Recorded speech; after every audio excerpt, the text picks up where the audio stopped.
Mm. Ooh. What's up, good people? It's time for another session of that verbal cardio, man. We back. Verbal cardio. We back again, man. It's a new week. We back. I got my co-host extraordinaire, Water, is in the studio. Look at this right here. I did all this damage today. This was fresh. This was freshly filled. I did all this damage today, and it's only 1:30 p.m. Pacific Standard Time. I did all this damage. So I'm going to get my gallon in. I'm going to get my gallon plus interest. Drink more water, y'all. Drink more water. I say that every episode. I say it every episode of Verbal Cardio. Drink more water. Stop making the excuses. Stop whining. Stop. It has to be. Shut up, man.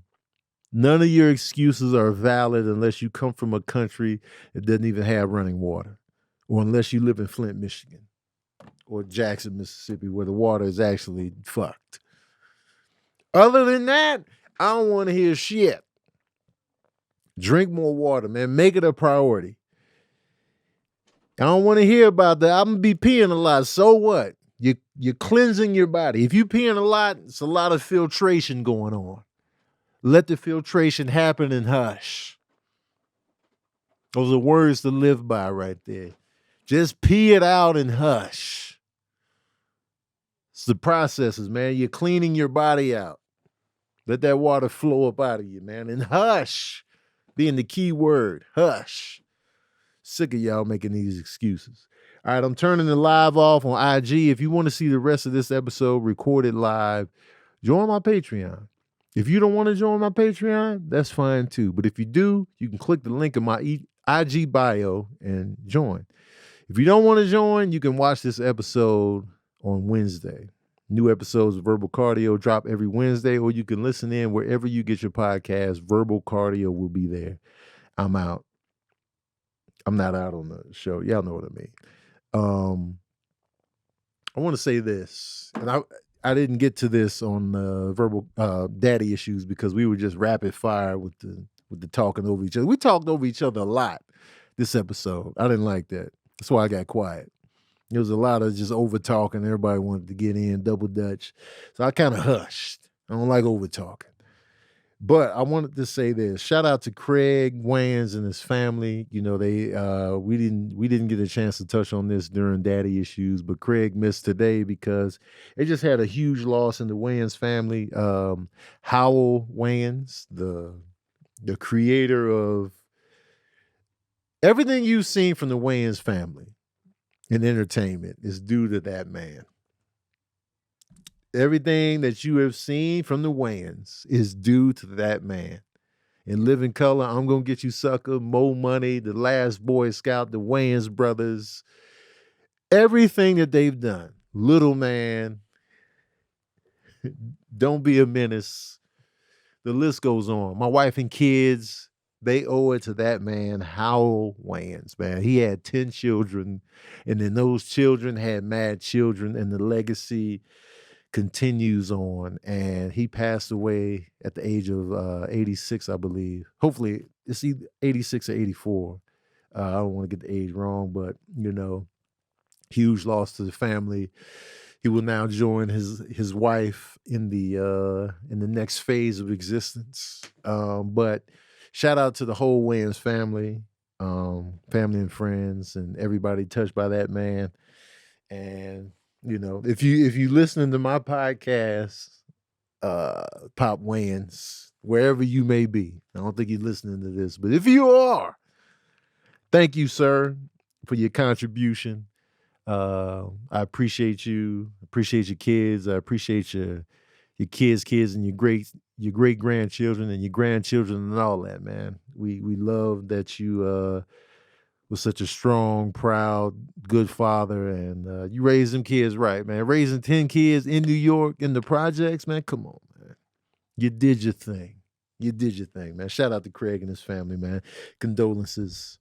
I just wanted to say that because we didn't get to it on daddy issues, but absolutely. Um, anyway, yeah, man. So let's talk about some things. Let's talk about some things real quick. I asked my patron saints. Let me see something. I asked them. It was a general question, but I asked, "Am I too honest?" I asked, "Am I too honest?" Because a lot of people needed the context. Some people were saying nope. They appreciate honesty. No, no such thing. You be saying some things sometimes. I love your honesty. Always a balanced point of view. That's why I rock with you. Nothing wrong with being honest. I would rather someone hurt my feelings than to lie. No. In what context? I miss daddy issues, by the way. I think when it comes to what's going on in the world, your home life, your comedy, etc., honesty is part of your identity. Nah, man, it's appreciated. But sometimes I feel like I can be too honest. And, it's been pointed out to me like, sometimes the way my honesty is conveyed or given or thrown out there, it could be a bit much. So, I'm just trying to become a better individual out here. Sometimes I'm not the best at sugarcoating honesty in a lot of ways. Sometimes it'll just come out in the moment of annoyance or irritation and just be like, I'm not feeling this. Because in that moment, I feel a certain way about it and I say it. And I feel like maybe I could do a better job at putting my filter up, putting the sugar on top, not coming from a malicious place, but just like, this is how I feel in the moment. Or this is how I've been feeling about this. And then I just say it. Or like if I get asked a question, I might not be at the best at the sugary delivery. And so, and that could be hurtful to a lot of people. So, and I'm not, again, I'm a person that's big on intent. So my intent is not to hurt you or, to hurt your feelings or, my intent is to convey the truth from my POV. And so, but I know it doesn't work for everybody. I know it doesn't work for everybody when you just come with the raw, honest truth. And some people need that buttery, sugared up, you know, truth wrapped in like, because like if the truth is musty, if it's musty, some people are good at putting deodorant on that must and then just handing it to you and be like, here you go. And you smell the deodorant on the top, but on the underneath, it's still musty though. Like you didn't really clean it.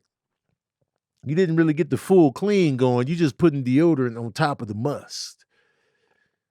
And sometimes, when I do come with the hard, gritty honesty, it's coming from a place of love and concern and these certain things, but I'm just not the best at like just sugarcoating. Because let's be honest, man, a lot of truth is ugly. A lot of it hurts. A lot of it is hard to hear. A lot of it is hard to take in. Not all truths, but a lot of it is complete honesty. Most of it is going to be hard hitting to certain individuals. That's just what honesty and truth is. Like the truth of the matter is this, and a lot of times it's going to be musty. It's going to hurt. It's going to be. That's why a lot of people don't tell the complete honest truth in most of their day to day, because it's not easy to say. It's not easy to convey. So they're giving you half truths and they're editing and they putting the sugar on the must. And it's just like, and for me, how I like to receive honesty, I don't need the sugarcoat. I don't need the sugarcoat. Like, give me the raw. Like when I ask, especially if I ask you. Now, a lot of times your truth doesn't need to be said. Your truth doesn't even need to be said because nobody asked you. I get that. Like if nobody asked you and you got the hard-hitting truth, you can just hush up. Now, if you're asked, if someone asks you for the complete honest truth, give it to them. That's my motto. You know, but some people want that sugar coat. Some people want the sugar coat. And I ain't got a lot of sugar in my pantry. I just don't have a lot of sugar in my pantry. But I'm trying to do better. I'm trying to just hush up, convey my truth on things and here's another thing. And I'm coming at like my friends on this one. I'm coming at Tahir and Kev, because they call me a grumpy old man. They call me a curmudgeon or whatever. And I hate that they use the word curmudgeon, because they love, especially Tahir, he loves to call me a curmudgeon. So the definition of a curmudgeon is a bad-tempered person, especially an old one. That's the definition of a curmudgeon. So I don't think I fit that. I don't think I'm bad-tempered. And once I brought that to their attention, they was like, all right. Well, Kev was like, all right, maybe not a curmudgeon. But Tahir be trying to hold on to that word because he feels fancy, because it's a nice little fancy word. It's a nice little word that Tahir likes to say. Curmudgeon, you just a curmudgeon, just because the word is funny. It's an ugly, musty ass word, but it gets your attention. But I don't think I fit that definition. Now, I'm not bad-tempered, but when I don't like things, I convey that I don't like things. So when you convey that you don't like things and you acquire a nice list of things that you don't like, that's when people be like, man, Tony don't like nothing. Man, you old and cranky, man. So I'll be like, no, but I don't like certain things. And if you ask anybody listening to this, anybody watching this, anybody, you can come up with 10 things in life or more that you don't like. I guarantee you 10 will come off your dome easy. 10 things you'll be like, I don't like this. I don't like this. I'm not a fan of this. I don't like this. I don't like this. So if we ask every individual person, what are things you don't like? Y'all gonna have a nice, fat ass, juicy, long list. I got my list. That don't mean I'm old and cranky. It's just I got my list of things that I don't like, and I tell you this. I'm like, I don't like this. I don't like that. So that way, moving forward, when people know what you don't like, they don't put you in those situations. Now, Kevin Tahir always called me cranky and old because one of the things I don't like are people talking over one another. I'm not a fan of people talking over one another. It gets on my nerves. It drives me crazy. It's mad annoying. I shut down. Everyone knows this. They know, oh, Tony don't like it, all that talking over each other. Like when I watch panel shows or people talking on TV and they start talking over one another, I check out. My nose starts bleeding. I can't do it. I'm like, man, I can't do this, man. Because nobody's listening. When people cut each other off, oh my God, man. And I've been guilty of cutting people off here and there, but I try to be mindful of it and stop it. But when people cut other people off and not let people finish their sentence, it's just like, it drives me crazy. Now, with that being said, when people are talking over one another and trying to get the jokes off, like when I used to do squad cast, everybody was talking over one another. They'd be talking over, everybody trying to get the joke off, everybody trying to be funny. And I get it, that's the platform. But for me, I'm just like, can y'all, I don't like the talking over one another. And they like, man, Tony cranky, man. They just wrote me off as a cranky old man because I didn't like the talking over one another. And then, zooming with the homies, they was doing it. And it was just like, I'm not good in an environment where I got to shout for audio real estate. That's just never been my strong suit. Like if I gotta fight to get words in, that's never been my ministry. It's not that important. So I don't like it. And then they would constantly have, hey, come do squad cast, come do squad cast, come do this, come do that. And then they keep inviting me to the joint, and then I'll be like, man, I don't like all the talking over one another. Tony cranky. Y'all keep putting me in the environment that I don't like. Anybody is gonna look cranky when you put people in an environment they don't like. My mom don't like a lot of cussing. If I put my mom in an environment, like I'll sit my mom in my car and I put on the Doggy Style album by Snoop Dogg, guess what I can expect? Her to not feel that album. She gonna be like, this is they just cussing up a storm. I don't like this. And then I'll be like, man, you cranky, mom. Because I'm putting you in a situation where I know you don't like it. And then I'm gonna throw you on the grill for voicing your distaste of it, even though I put you in it. So they always doing that to me. They put me in environments where I'm just, y'all know I don't like this. But nah, man, put Tony back in that environment. And now I look cranky. So just cut me some slack, man. Y'all know what I don't like. I'm mad vocal about my displeasure on certain things. Don't put me in those environments. And then I won't be the cranky old man y'all claim I am. You know what I'm saying? Because I got a lot of pet peeves, man. I'm pet peeve McGee. Pet peeve McGee. I don't like it when people say they're going to do something and then they don't do it. I don't like that. I don't like it. Especially when you did a hard, like, I'm doing this. You do a hard, I'm doing this. And then you don't do it. And I'm like, man, you said you was doing this. Man, Tony cranky, man. We're like, man, come on, man. Cut me some slack. I hold people to what they said they was going to do. Like when I say I'm going to do something and I give you a hard, I'm going to do this, and then you hold me to it, I can't be mad at you for putting me on blast. I can't be mad at you for putting me on blast. I did say I was going to do it, and then I came up short and I didn't do it. You can be like, man, Tony, you didn't do what you said you was going to do. And I got to eat that. I got to eat that with a side of mashed potatoes and asparagus. I got to eat that. You know, I can't get mad at you because you calling me out because I folded up on something I said I was going to do. You know. Just let me live out here, man. Let me not feel what I'm not feeling. I'm not trying to be cranky. It's just like I'm not feeling this. I'm just vocal about what I'm not feeling. But what I am feeling is Green Chef.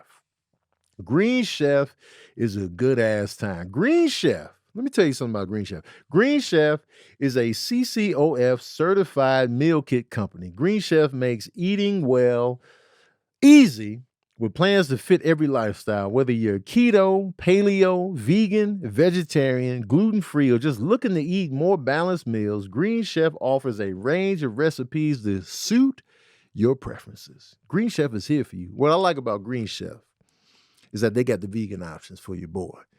They got the vegan options for your boy, man. That's what I like about Green Chef. Like, they be thinking about the vegan experience. Even though I'm not 100% vegan. I know this. I'm vocal about this. That's another thing that, you know, gets on my nerves. It'd be like, ain't that T-word? I'm going to start talking about that on stage. That's a whole nother topic. But I try to eat vegan as much as possible. I try to look for the vegan alternative when they have it and if they have it. And I feel like Green Chef really looks out for the vegan experience. And in honor of Earth Month, they are offering a collection of brand new, limited time only recipes made with sustainable, earth-friendly ingredients all throughout the month of April. Think premium recipes featuring sustainably sourced seafood, organic proteins, produce, and eggs, and ingredients with a low carbon footprint. And that's not the only way that they're celebrating Mother Earth this April. They are also partnering with One Tree Planet to plant trees in northern Thailand to combat food insecurity in vulnerable communities. They will plant one tree for every box sold. So you can fill up with protein packed or Or try their newest collection of recipes fit for a high-protein dietary preference. Choose from 3 weekly menu items, each including 40 grams of protein on average per serving. You can expect a variety of satisfying and flavorful recipes like Greek chicken salad with mint olive tapenade, enchilada spiced turkey bowl, and almond-crusted barramundi. Wow, they fancy with these ingredients. Now you can choose from over 30 plus recipes weekly with the option to mix and match meals from different dietary preferences in the same box without changing your plan. For example, you can order vegan one day, keto the next. You can get everything you need at Green Market, their one-stop shop for quick breakfasts, brunch kits, wholesome lunches, and more, so you can easily add to your weekly order. Craving more servings? That's me. I'm Servings McGee. If you're craving more servings of a favorite recipe, now you can double the portions in your weekly order with just one click. That's me. I'm Double McGee. Double up McGee, man. Double me up. The Double Mint Twins. That's me all day, man. They are offering more customization than ever before, in addition to swapping protein in any meal that feature chicken, beef, or salmon for USDA certified organic ground beef, USDA certified organic chicken, and wild caught sockeye salmon. Now you can also add chicken or fish to select vegan and veggie recipes each week for an added protein boost. Eat well at lunchtime, too, with their 10-minute lunches. Each week's menu include 2 convenient, low-prep, and nutritious lunch recipes ready in just 10 minutes. No cooking required. Perfect for when you're on the go or pressed for time at the office. Now, let me tell you something about me. I feel like I'm a slow cooker. I feel like me and Sabrina can make the same meal. We can make the exact same meal. Let's say we make tofu, just egg, and spinach. That's like been my go-to meal lately. Let's say we both make that. I feel like Sabrina makes it in like 15, 20 minutes. I feel like it takes me about 35, 40 minutes. That's what it feels like. And I'm like, yo, we cooking the same thing. Why is it taking me so much longer? And I can't figure it out. Like when I watched her in the kitchen, I felt like she wasn't like moving extra fast. It wasn't like she had the speed filter on. I'm just like, yo, why is it taking me so much longer to cook the same stuff? So now I feel like a slow cooker. But if I can make a meal in 10 minutes, come on, man, that's a good ass time. I get distracted, Guava Girl Alice says in the chat's worth. Maybe so. Maybe I just get distracted and I'm not realizing that I'm distracted. I can't piece it together. Green Chef is the #1 meal kit for eating well with dinners that work for you, not the other way around. Green Chef has options for every lifestyle: keto, protein pack, vegan, vegetarian, fast and fit, Mediterranean, and gluten-free. As the only keto meal kit, Green Chef makes sticking to a carb-conscious lifestyle very easy. It's just convenient, easy. You got so many options with Green Chef, man. I feel like everybody should at least give it a shot. I feel like everybody should give it a shot.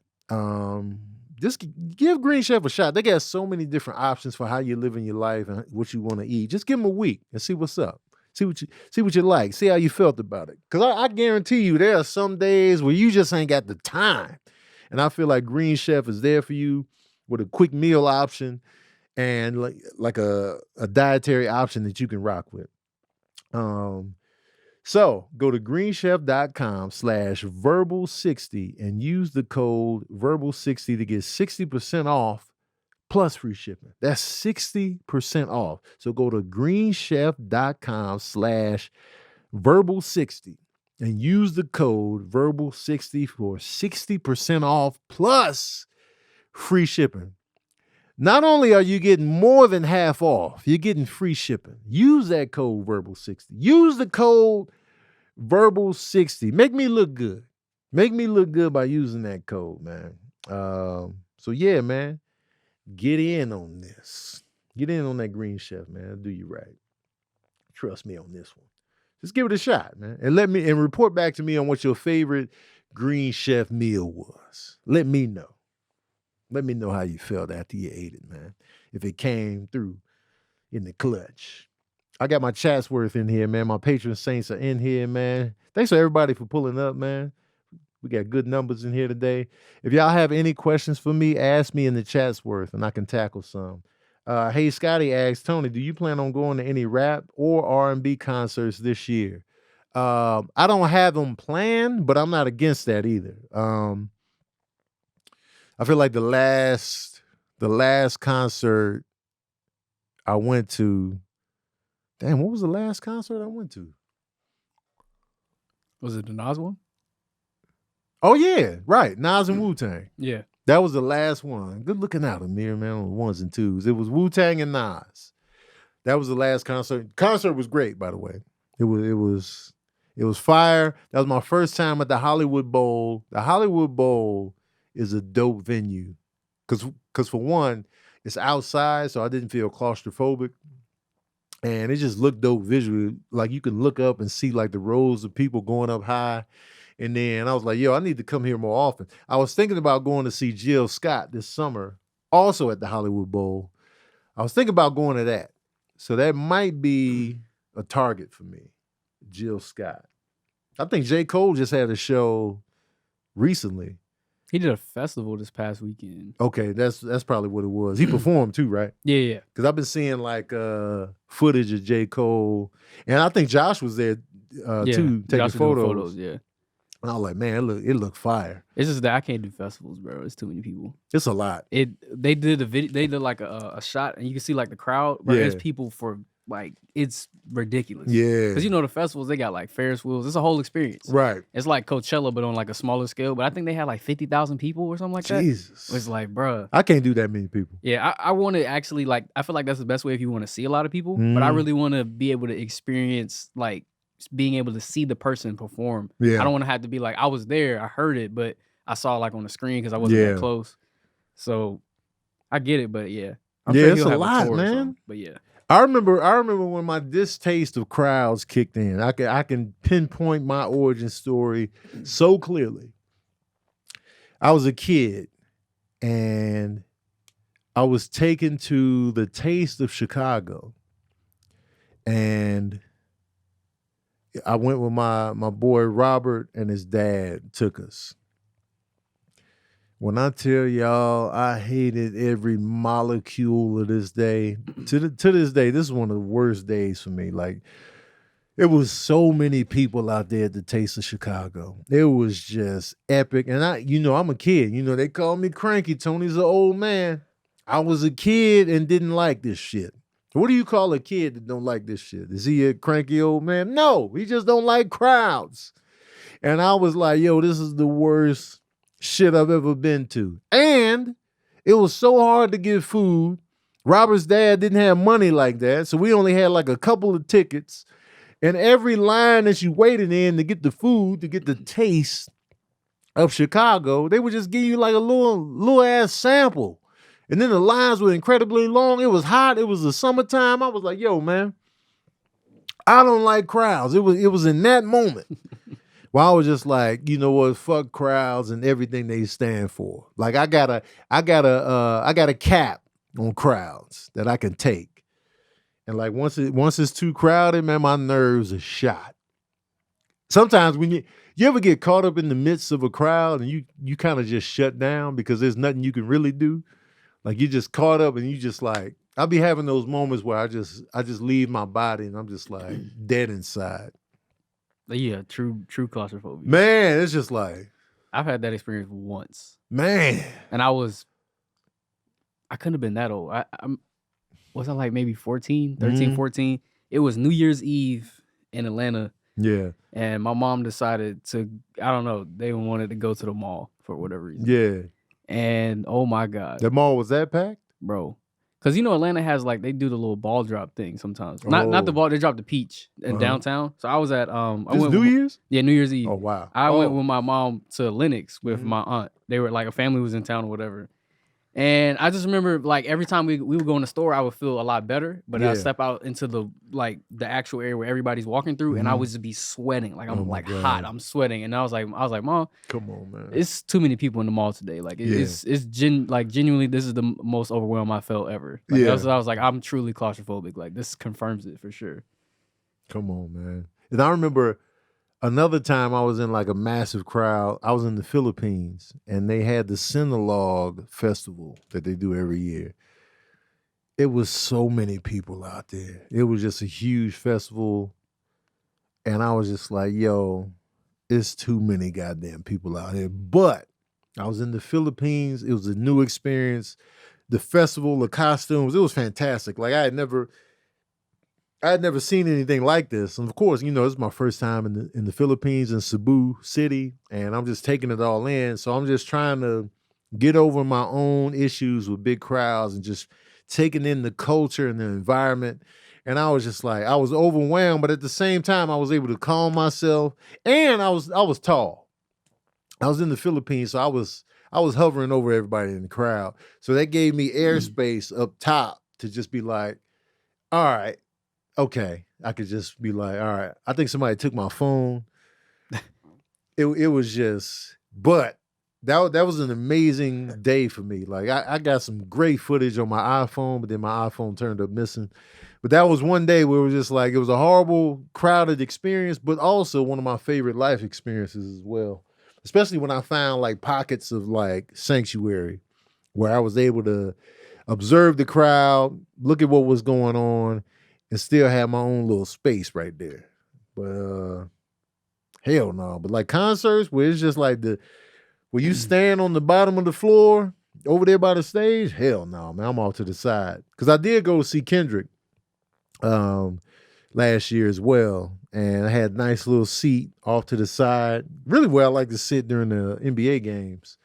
And it was a good vibe. Yeah, people was close, but it was like I could breathe.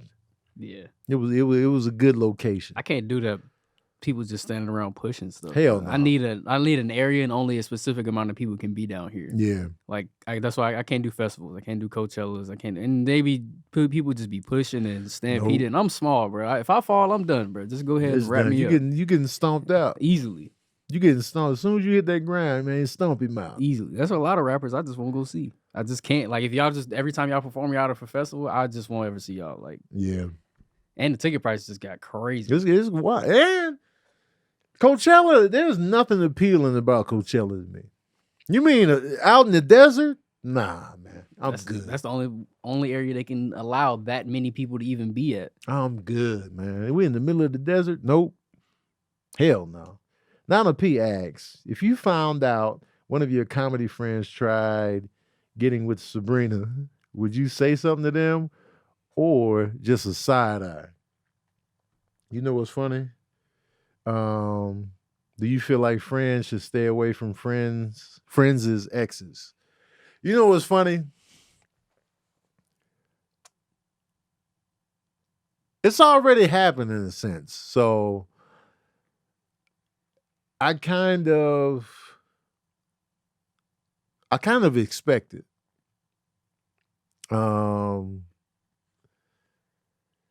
It's just I don't trust dudes. That's just my natural, flow. Like, dudes that can be trusted. I'm like, oh shit, a pleasant surprise. Okay, you a real one, man. You got integrity. But I don't expect that from most men when it comes to women. I just don't expect it. I'm not gonna lean on it. I'm just like, okay, And so it's like there's no real surprise there. It's just like, damn, man, already. Wow. Okay. So it's just like, will I look at them a little bit differently? Maybe. Maybe I'll be like, but I'm not going to completely write them out of my life or just like, be cold to them or, try to sock them out when I see them. It's just like, I see who you are. I just put you in a certain category. It's just like, you just going to shoot whatever shot you can. Anybody, nobody's safe. I know there are dudes like that that I know. No, I'm not gonna say names at all. I'm not gonna, but it's like already. So, I literally just took Sabrina to the airport. So it's just like, all right. That's crazy. But it just comes with the territory. You know what I mean? So and y'all know me, man. I'll just be like, all right, well, Here we go. But it's not gonna be. I'm not gonna be weird about it, and nothing like that. It's just gonna be like, I see you, I see you, and just leave it in that pocket right there. So yeah, um, that sizzle ass of these new glasses. No, I've had these glasses for a few years now. Not new at all. I just don't always rock them, but I've had them for about. I got these glasses before the pandemic, so Geraldine Townsend asked Tony, "Would you be okay with a huge crowd if you were in a Coachella type comedy tour?" If I'm performing for the crowd, sure. But if I'm in the crowd, oh, look out. Sure, I could perform for, give me the DMX Woodstock performance. Give me the Freddie Mercury huge Live Aid performance. Yeah, I'll do that all day from the stage. But if I gotta go down there in that crowd, look out.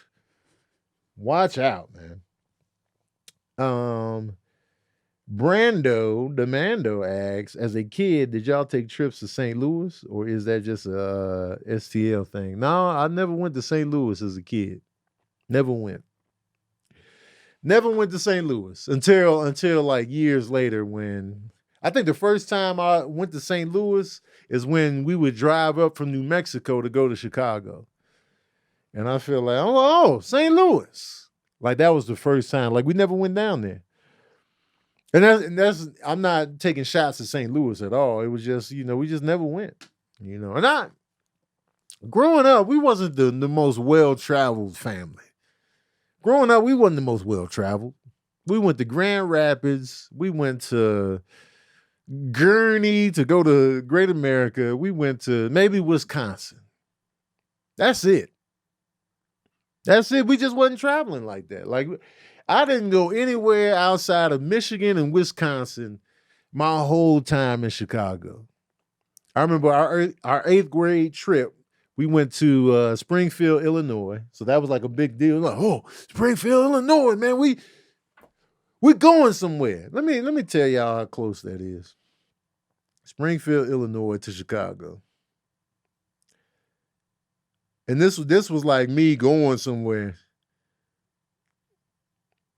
Let's see. That's a 2-hour and 35-minute drive. And I felt like, I was just like, yo, we going out of town. Technically, we are going out of town, but that ain't no trip. We ain't going nowhere. 2 hours and 35 minutes. And in my mind, in my little kid mind, 8th grade, I was just like, yo, we really took a field trip to Springfield, Illinois. We really out here, man. We international. It felt long as hell to be on that school bus for 3 hours. I was like, yo, man, I'm different. I had on the unbuttoned floral shirt. Like I went to Cuba or some shit. I was like, man, we out here, man. Where my sunglasses at? We international. We international out here, man. We in Springfield. This ain't Chicago. When in Rome. Why did I act like Springfield, Illinois was just this epic out the way ass trip? Like I went to Bali or some shit. I was like, yo, we really out here, man. You only live once in Springfield, Illinois. When in Springfield, Illinois, you got to live it up to the fullest. That's how I was taking it, man. What happens in Springfield, Illinois stays in Springfield, Illinois, man. My shirt was open. We was at Abraham Lincoln's house. Shirt open. Chocolate milk and Hawaiian punch in each hand. Like, man, we out here. Remember the Big Pimpin' video? That's what it felt like. I was like, man, we out here in Carnival. Big Pimpin'. Shirt open. We was at Abraham Lincoln's house. That's it. 3 hours away on the Push It side from Chicago. But I felt like that was the trip of all trips up until that time. And then I finally went somewhere for real when we moved to New Mexico. That's when it finally was like, oh. So when we moved to New Mexico, me and my mom took the Amtrak from Chicago to Clovis, New Mexico. No. Chicago to Albuquerque. So we took the Amtrak train from Chicago to Albuquerque, and we took a bus from Albuquerque to Clovis. So on that Amtrak train, that's when I was like, yo, I ain't been nowhere. That's when I'm seeing different landscapes. I'm seeing mountains for the first time. And I'm a teenager seeing my first mountain.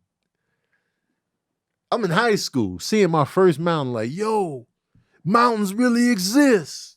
Oh, snap, man. Look at the mountains is red. They red.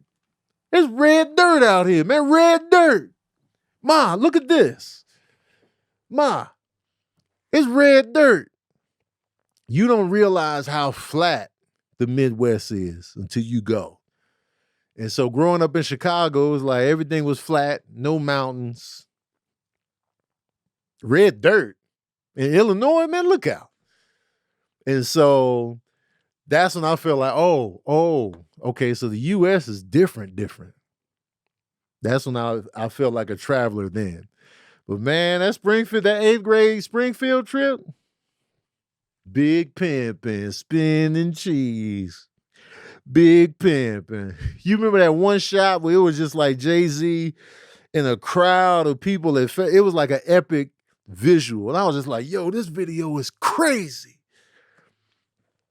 And that's an example of like a crowd I could be in. Like if I was at that video shoot, I would just be amazed at like the culture of what was going on.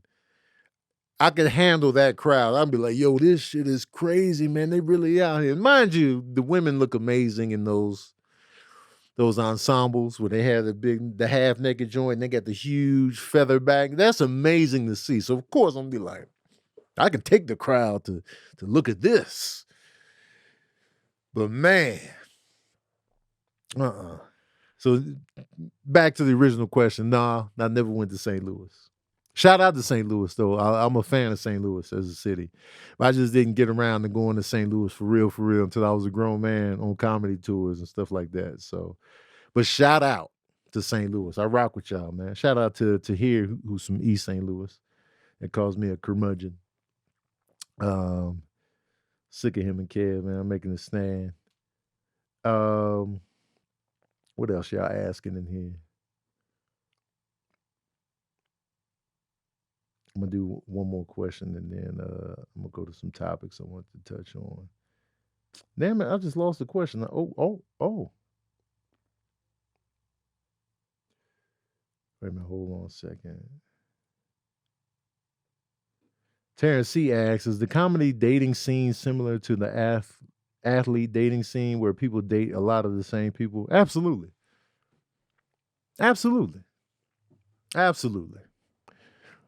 It's the same. Here's the thing about the comedian dating scene, the acting dating scene, the athlete dating scene. People just gonna be dating the same people.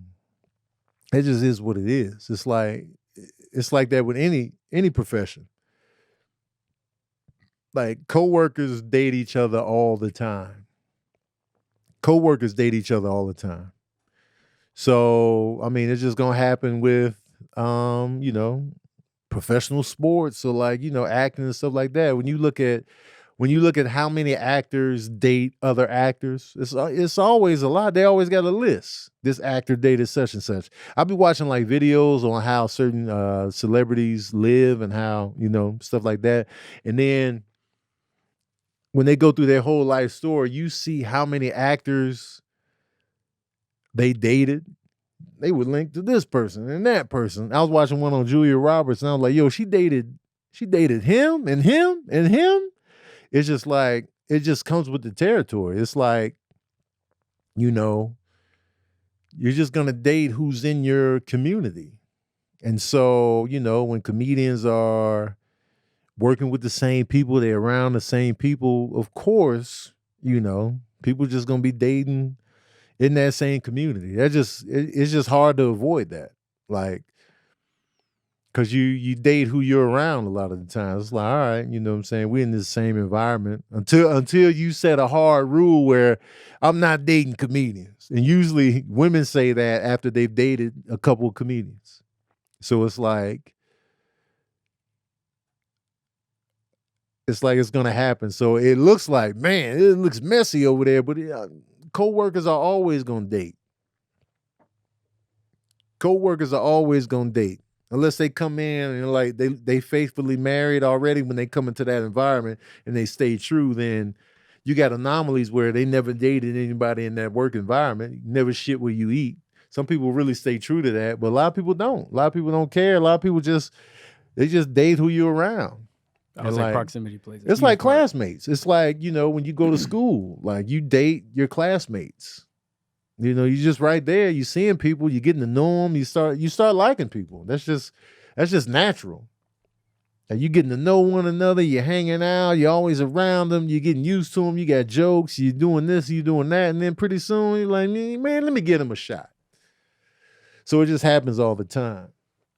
Now with the pro athlete thing, it's a little bit, the pro athletes is a little different because let's say you're in the NBA, it's just you and the fellas. Now, how the girls are getting in the equation, that's when it becomes a little, all right, y'all just trying to get up in this community. Like, it's not the same as dating classmates or dating coworkers because they don't work in this industry. Like, these women are coming up like, what the hell are you doing over here? Well, I mean, we know what you're doing over here, but you ain't got no jobs within the NBA. So, you know, them dating the same girl, that's when it's like a little bit like, all right, man, y'all just, you thought she was fine, and you was like, you wanted to get a portion of that as well. But they're not really having a job in that community in a sense. So that, I guess on the comedian side, the equivalent to that would be comedians dating the same fans in a sense. It would just be like, this girl's always at a comedy show. There's this one example. There was this one girl that used to come to my comedy shows a lot. She used to always come to comedy shows. I was never attracted to her like that, but I was always cool. You know what I'm saying? Like, hey, you know what I'm saying? Appreciating the love. And she was like, you know, she shot her shot, and I was like, nah, you know what I'm saying? Nah. You know, and I wasn't feeling her. And so I saw her, she started going to different comedian shows all the time. I was just like, okay. So you definitely have that going on in the comedy community where it'd be a fan, be like, yo, I'm coming to all your shows. And then, you know, they might get a bite on it, they might not. Well, for me, it was a no. And then I saw her going to different comedian shows. I'm like, oh, that's your new target, huh? And mind you, I could be mistaken on my end, be like, but it could have very well been, oh, that's your new target. That's who you going for now. You know what I'm saying? I noticed you ain't at my shows no more. So I see you over there now. So you pick your target. And that, and in a sense, it's like, there was this one girl that I did end up, you know, we did end up smashing a few times. And I felt like because of that, because it didn't work out, because, you know, it didn't go to anything further or whatever, I feel like I lost a fan because of that. And so now it comes to a point where it's just like, I don't know if I would want to hook up with the fans because I don't ever want to lose you as a fan. I don't want to lose that. Like, I don't want you to not follow me anymore because your feelings are hurt. I want you to rock with me because you think I'm funny. You like my take on certain things. You like the voiceovers. I don't want you to ever lose the fan aspect of it because we didn't work out in person. So it's just like, man, I lost the fan because I crossed the picket line. You don't follow me no more. You unfollow me because, you unfollow me because I got a girlfriend. I thought you was a fan. I thought you was a fan of me outside of the attraction. That's what I'm getting at. Like, I want you to be a fan of me outside of the attraction. If you are attracted, if you're not, I'm not sitting here saying everybody attracted to me. Hell no. I'm just saying, like, I want the fan of what I do and what I can bring to your life in terms of just like entertainment and comedy and just, podcasts or whatever. I want that to supersede the attraction element. Because, because then, I get a girlfriend, now you block me. Now you out of here. And I'm just like, man, I got more comedy, man. I got more jokes. And you're going to miss out on all this because, I got a girlfriend now, man. You was never a true fan then. You was never a true fan. It was all about the attraction. So I be hating that. So it's a little tough road to navigate. The feelings mess everything up, man. The feelings mess everything up. So it's just like, man, and I get it. Like I don't ever want to say like, if your feelings are hurt, don't do this. If your feelings is hurt, I don't want to come at it like that, but it just sucks that you can't even look at me now because, I had a girlfriend and then, so it just sucks. So you gotta be mindful of hooking up with fans. But at the same time, you want who you're dealing with to be a fan of what you do. So it's like a double-edged sword. You want who you're hooking up with to be a fan of what you do. You don't want her sitting in the crowd with the ice grill, you up there, yeah, you know what I'm saying? You're giving 110% on stage. She just sitting there looking straight face. He's like, man, look out, man. You ain't even feeling my comedy like that. Because that's going to get annoying too. So, yeah. And Tanya asks, are you ready to date? Hell no. Not yet, man. Nope. I'm not ready, man. I'm sad, y'all. Like, you know what I'm saying? Like, breakups hurt. I know we taking it well and me and Sabrina mad cool, but breakups be hurting. So it's just like, man, you gotta marinate in the sadness real quick. And then, and y'all know me, I've been through a lot these past couple years. So it's just like, I'm bruised. I'm out here toe up, from just life. Life is kicking my ass. And so dating, I don't know, man. It's way too early. You know what I mean? Like, I'm damaged goods. Not in terms of like damage in a toxic way or damage anything like that, but just like, life has been rough on me. So it's just like, and dating can make you feel better, like depending on who you're dating and who you're giving your energy to. Dating can make you feel better, but it can also add a lot of complication to your life, depending on who you're dating, if you're picking the wrong people and stuff like that. So, or if you got to get used to certain people again. You got to know who you can trust. You got to, and then, some people use sex as an escape to distract from the sadness and stuff like that. And it's just like, I don't think that's a good thing to do. And it's just like, it's tough out here. So, no, like dating is not on my to-do list right now. Of course, eventually, yeah. But now, right now, today, nah, man, look out. Look out. Look on out, man. Because it's too early. It's just too soon. And I'm not, the type of person that has to be in a relationship. I've said this all the time on everything. I'm not the type of person that has to be in a relationship. Like I don't have to be in one. So, there's that. But I know a lot of people are going to be trying to hook me up. I know this is coming. I know it's coming. I know it's coming. They're going to be trying to fix me up with whoever. They're going to be like, you know what? I think you would be a good fit for such and such. I think you know what? They gonna be trying to hook me up. Tough. That's coming. It's out here. It's coming for me live direct. They gonna be like, you know what? I think you would be a good match for blah blah blah blah blah. I wanted to say this real quick. These are the things I wanted to touch on real quick. First of all that stuff going on with LSU and Iowa, and the girl doing this. It's sports, baby. It's sports. Shit talk. Getting under your skin. Mental playing field. That applies to women's sports as well. You know what I'm saying? Let this fly. Talking about she classes. Look out, man. Old girl did it. Reese did it as well, man. Let it fly, man. Sports. High level. These women are playing at a high level in collegiate sports. It's the big game. Emotions running high.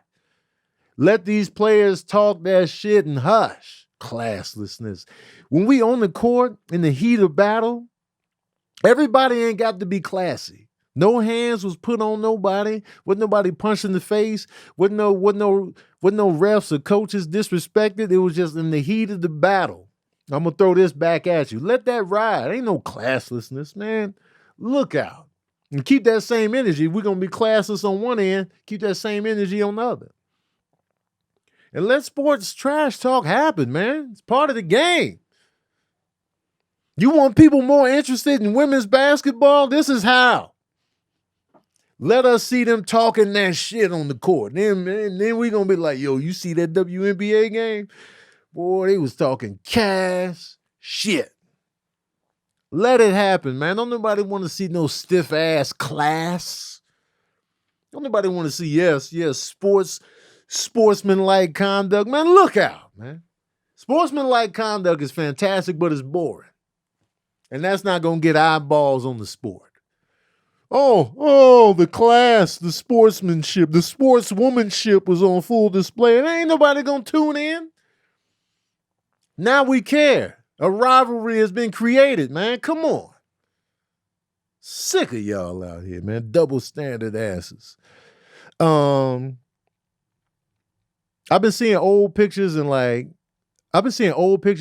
China. I didn't know she was cute. I didn't know Black China was cute until she been going on this journey of getting stuff taken out of her face and all that. I've never paid attention to Black China like that. Like, she was always in the news about who she was dating and whatever. I was just like, man, she just looked all souped up and modified. I just didn't I paid her no attention. It was just too much going on. I just, man, look out. And now that she been on this journey and like old pictures have been posted, I'm like, yo, man, this whole time she was cute. Never knew.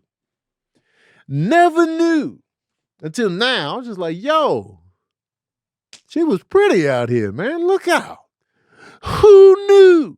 I mean, other cats knew, but, it was just, man, I didn't know. And I'm just like, wow, she was really okay. Angela White.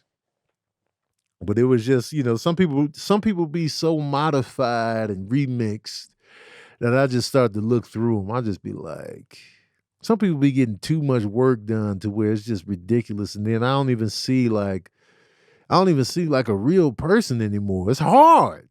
It's hard to see when there's so much work has been done. All I see is the work. And when I say the work, I mean, I just look at you and just work done, changes, modifications.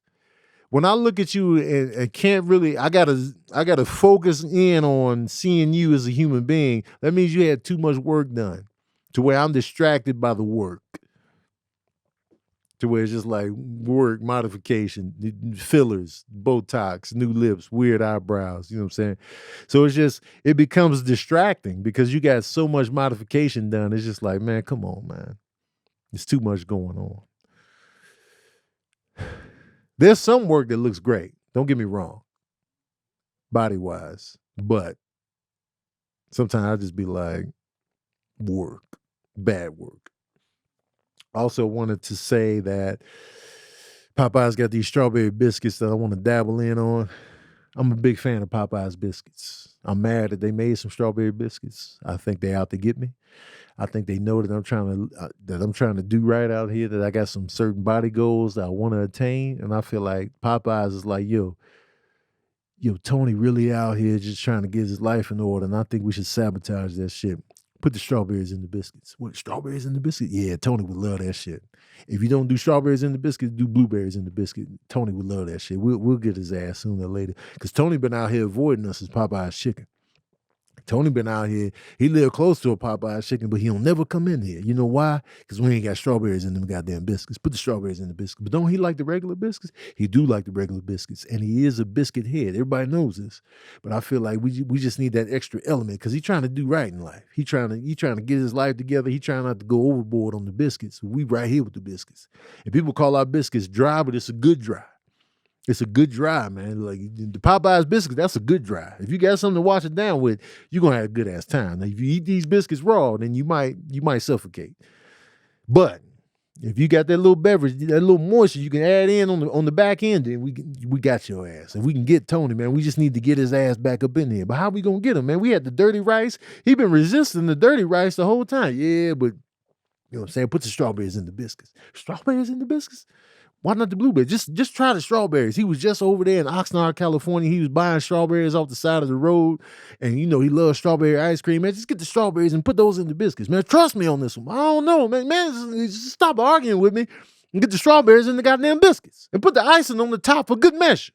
Now go on in there and get it done, man. We're going to get Tony's ass one way or another. And I'm going to go. I'm going to get one biscuit. I'm getting one biscuit. One solitary biscuit. They're going to be like, we only sell it in fours. We only sell it in fours, Tony Baker. You got to get the 4-piece. I'm like, man, I just want the one biscuit. Now we only sell them by fours, man. It's a special promotion. We can't sell them individually like that. You got to get 4 at a time. Now I'll be like, man, well, just give me the 4, man. And I'm going to eat all 4 in the car. I'm going to be sitting in the car in the front seat, eating all 4 of the biscuits, looking at myself in disgust. That's how they want me, man. They coming for me, man. Popeye's chicken is coming for your boy, man. And I'm right here for the taking. They gonna get my ass sooner or later, man. They grabbing my ass cheeks at the water cooler. Popeye's like, man, Tone, man, get in on this. Hey, man, get your hand off my ass. Popeye's biscuits. What you doing, man? Hey, man, come on, man. They grabbing my package as soon as I turn around. Oh, okay, Tony. Oh, hey, man. Hey, what you doing, man? The hell off me, man. The hell is going on here, man? We ain't in Springfield, Illinois, man. Don't be coming for me like this, man. Look out. I'm a man of integrity. Hey, man, hey. Is there strawberries on there? Got strawberries? Man, hey, stop grabbing me, biscuits. Stop. Hey, man, don't get me riled up, man. Hey, let me tell you something. Sick of Popeyes, man. Tired of them. Been trying to get your boy, man. I was getting into an argument with my friend Regger, that I play Call of Duty with damn near every night. Reg, shout out to Reg, came to my show in Tampa, Florida. She was like, she don't get the John Wick motivation on why John Wick is going on this murderous rampage all because of a puppy. And I was like, yo, Reg, it's not that simple. It's not that simple, man.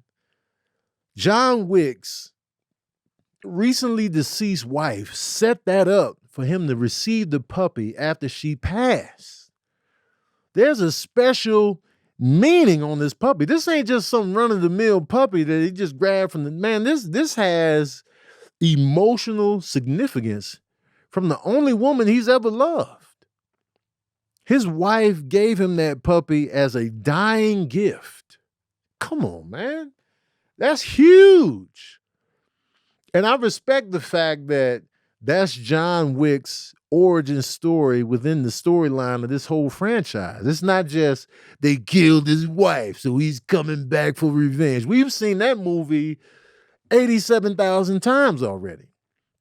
His wife died from health complications. She set it up to where I don't want you to be alone. Here's a companion for you. He had the companion. The dog was a sweet puppy, and they come in here and kill the dog. That's more than motivation enough to kill hundreds of people in the streets of New York City. That's one of the best vengeance reasons because you know the children and the wife, that's easy work. We've seen that already. But this is a fresh spin on it. And I get it. And side note, all these people aren't getting killed because he's mad about the puppy. Initially, he just wanted the one guy responsible for killing his dog and stealing his car. He wanted the one guy. They didn't want to give up the one guy because he was the son of this big, crime boss. They didn't want to give him up.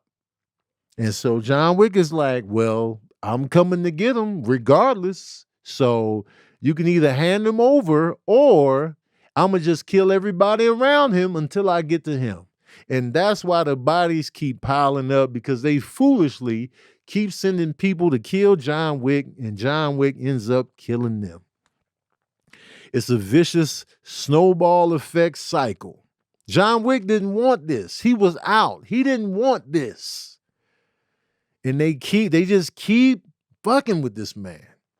So no, it is not because of a puppy. Technically, yes, but it's really because people just won't hand over the guy John Wick is looking for. That's all you had to do. This movie could have been John Wick, man. I'm sorry, man. My son did some dumb shit, man. Let him live. John Wick is like, nah, man, I'm gonna need to kill your son. All right, here he is. That's it. John Wick would have been like, all right, y'all, I'm back retired. But nah, they keep pulling John Wick back in. Even in the second one, this dude was like, yo, I see you came back to the assassin life. Remember what you said? You owe me, so I need you to kill my sister. Now he's forced back in. They keep forcing him back in. All because of one dumb, spoiled brat idiot of a crime boss killed his puppy. But they keep sending bodies at him. Now, I will say this. There should be no assassins left in New York City. There should be no assassins left in New York City. It should be an assassin shortage because of John Wick.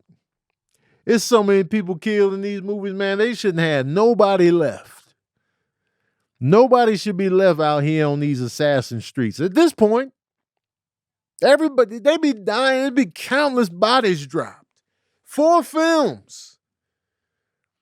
We 4 films deep, man. Nobody should be left. There should be nobody left, man. If you need somebody killed, you ain't got nobody to call now. Yo, I need my CEO boss murdered out. What assassin can I get for this? Man, we out, man. We ain't got nobody. All we got is the janitor, and he ain't trained. Janitor will be like, man, you want me to kill somebody? I've been waiting for this. Check out my kill moves. He breaks the mop stick and he's like, soot. I've been waiting for this. But there should be no assassins left. There's been so many people killed, man. Nobody should be left. Anyway, y'all, that's it for Verbal Cardio. Shout out to Sabrina, producer extraordinaire. She's in New York right now. She was going to come in remotely, but she's trying to get a laptop situation figured out there. But she's with y'all in spirit.